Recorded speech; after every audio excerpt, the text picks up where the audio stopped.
इस वक्त हम मौजूद हैं प्रयागराज के महाकुंभ में। हमारे साथ एक ऐसे महात्मा हैं जिन्होंने 5 सालों से अपना हाथ उठाकर रखा हुआ है, बंद तक नहीं किया है मुट्ठी को, और ना ही हाथ को नीचे रखा हुआ है।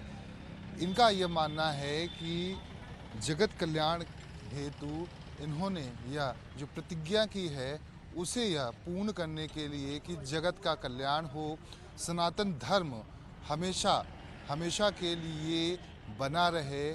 और ऐसे में इनकी जो साधना है वो साफ तौर पर इस तस्वीरों के माध्यम से आप देखने की कोशिश कर सकते हैं कि यह जो हैं पुष्कर राजस्थान से आए हुए हैं।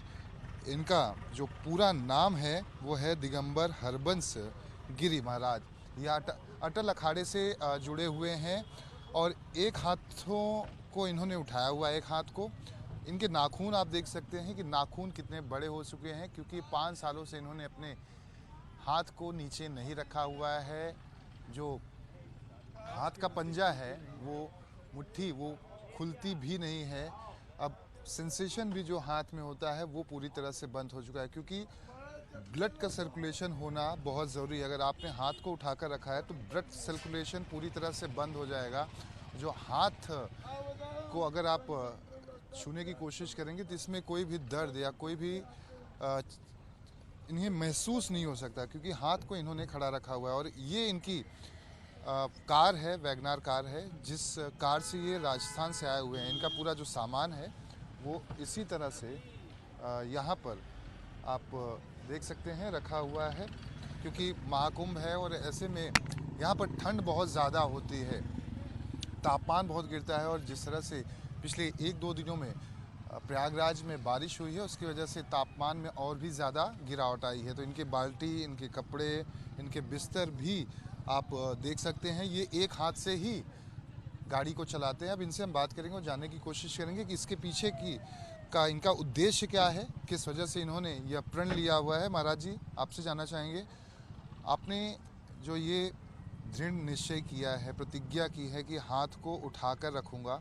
इसके पीछे की मंशा क्या है आपकी? हमारी मंशा तो यही है कि धर्म की जय हो और धर्म का विनाश हो और जगत कल्याण के लिए होता है। ये सब तपस्याएं, योग तपस्याएं हैं।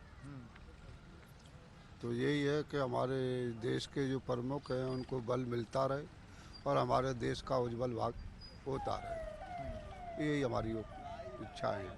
तो आप रोज़मर्रा की दिनचर्या कैसे करते हैं, क्योंकि आप बता रहे हैं कि आप एक हाथ से ही गाड़ी को चलाते हैं, तो ऐसे में आपको अपने जीवन की क्षति नहीं दिखती है कि अगर एक हाथ से गाड़ी चलाएंगे तो हाईवे पर कहीं ना कहीं कोई हादसा भी हो सकता है?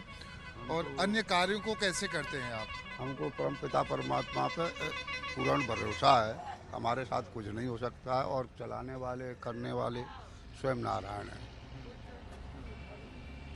तो आप पुष्कर राजस्थान से आए हैं, तो अटल अखाड़े से जुड़े हुए हैं आप। किस किस तरह की आप साधना करते हैं, किस तरह की पूजा करते हैं, और कौन से ईश्वर को अपना इष्ट देव मानते हैं जिनके लिए आप साधना करते हैं? हमारे इष्ट देव तो श्री आदि गुरु गजानंद हैं और महादेव के हम उपासक हैं। कुछ मंत्रोच्चारण करके हमारे दर्शकों को सुनाना चाहेंगे कि वो भी सुन सकें, उन्हें भी कुछ आशीर्वाद मिल सके? मंत्रोच्चारण के लिए तो क्या है, मंत्रोच्चारण तो कुछ हम भी कहना चाहें आप? हम क्या कहेंगे और क्या कहेंगे हम? जो भी मन में है, मंत्रोच्चारण जो भी पूजा तो पाठ हम, करते हो आप? हाँ, तो गणेश जी की आरती वगैरह करते हैं और अपना आहुति मंत्रों को आहुति करते हैं हवन में, यज्ञ में। यज्ञ प्रतिदिन हवन करते हैं, उसमें वो मंत्रों को बोलते हैं। कितने सालों से आपने ऐसा हाथ उठाकर रखा हुआ है, पंजे को बंद करके रखा हुआ है? अगर ये पंजा खुलता है कि अब खुलता भी नहीं है? नहीं खुलता है।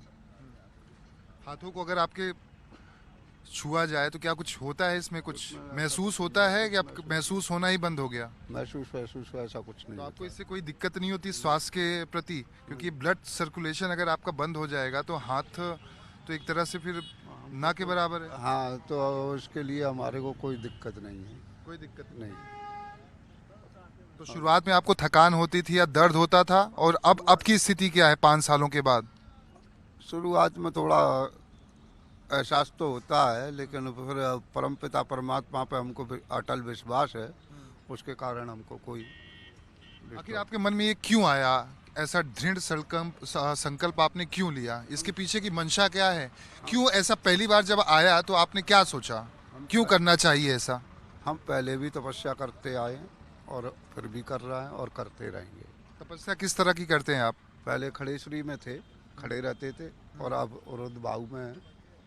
हमारी शास्त्रों के लिखत है ये तपस्याएं संतों के लिए, वो हम करते हैं। क्या लगता है इससे सनातन धर्म का और विस्तार होगा? जिस तरह से बांग्लादेश में इस्कॉन टेम्पल के महात्मा महाचार्य पर हमला हुआ, या जिस तरह से सनातन धर्म खतरे में, एक तरह के हमारे राजनीतिज्ञ विशेषज्ञ जो हैं राजनीति, वो करने वाले कहते हैं सनातन धर्म खतरे में है। सनातन धर्म तो सदियों से ऐसे आक्रांता आते आए, करते आए, लेकिन न सनातन मिटा है न मिटेगा, क्योंकि उन पर परमपिता परमात्मा नारायण की वो असीम कृपा है, और उसका कोई भी बाल बाका नहीं कर सकता, क्योंकि हम किसी के लिए द्वेष भावना अपनी रखते नहीं है। सद्भाव का मानव जाति के लिए, हम जगत कल्याण के लिए ये सब कार्य करते हैं, तो हमारे लिए को फिर खतरा किस बात का होगा? जियो जीने देने वाली नीति पे हम कार्य करते हैं। हाँ, तो फिर हमारे को खतरा किस बात का होगा? हमारी रक्षा स्वयं नारायण करते हैं। हाँ? और रही ये आक्रांताओं के ही काम है कि देखो हिंदुओं पे अत्याचार करना, ऐसे उल्टे सीधे काम करना, तो ये खुद ही विनाश होगा। विनाश की तरफ जाने वाला खुद ही विनाश की तरफ जाता है। तो हमारे लोगों का तो कोई मतलब ही नहीं है। एक नारा दिया गया है, डरेंगे तो मरेंगे। हाँ, तो वो सुना है आपने? बटेंगे तो कटेंगे। अब यहाँ पर महाकुंभ में एक चल रहा है नारा, एक शंकराचार्य हैं, उन्होंने एक नारा दिया है, डरेंगे तो मरेंगे, हाँ, कटेंगे तो बटेंगे, योगी आदित्यनाथ ने दिया। हाँ, यहाँ एक शंकराचार्य जी हैं, उन्होंने ये नारा दिया है कि डरेंगे तो मरेंगे। इसको लेकर आप क्या कहेंगे? हाँ, तो इनका नाम है जगत गुरु रामानंदाचार्य। हाँ, संतों का तो डरने का किससे डरेंगे? डरेंगे तो परम पिता परमात्मा से डरेंगे, और बाकी किससे डरना? संसारिक से किससे डरेंगे? क्या लग रहा है, इससे शंकराचार्य जो बयान दे रहे हैं, क्या ये सही है, देना चाहिए? डरेंगे तो मरेंगे या कटेंगे तो बटेंगे? उनका देने का ठीक है उपदेश, उनका भी हमारी नज़र में तो बढ़िया है, ठीक है। हम किससे डरें? हमको किससे डरना चाहिए? महाराज जी, आप गाड़ी चला कर दिखा सकते हैं हमें थोड़ा सा जी? तो ये महाराज जी हैं जो पुष्कर राजस्थान से आए हुए हैं। अब ये एक हाथों से कैसे गाड़ी चलाते हैं ये भी हम आपको दिखाने की कोशिश करते हैं, क्योंकि ये अपने आप में ही एक अद्भुत नज़ारा है कि एक संत महात्मा जो पिछले 5 सालों से हाथ ऐसे ही अपनी उठाकर रखा हुआ है और इनका पंजा बंद नहीं होता है। अब वो सेंसेशन जो हाथ में होता है वो भी पूरी तरह से बंद हो चुका है, क्योंकि ब्लड का सर्कुलेशन नहीं होगा तो जाहिर सी बात है दिक्कत आए। कैमरामैन दीपक के साथ दीपक दुबे, न्यूज़ 24 प्रयागराज।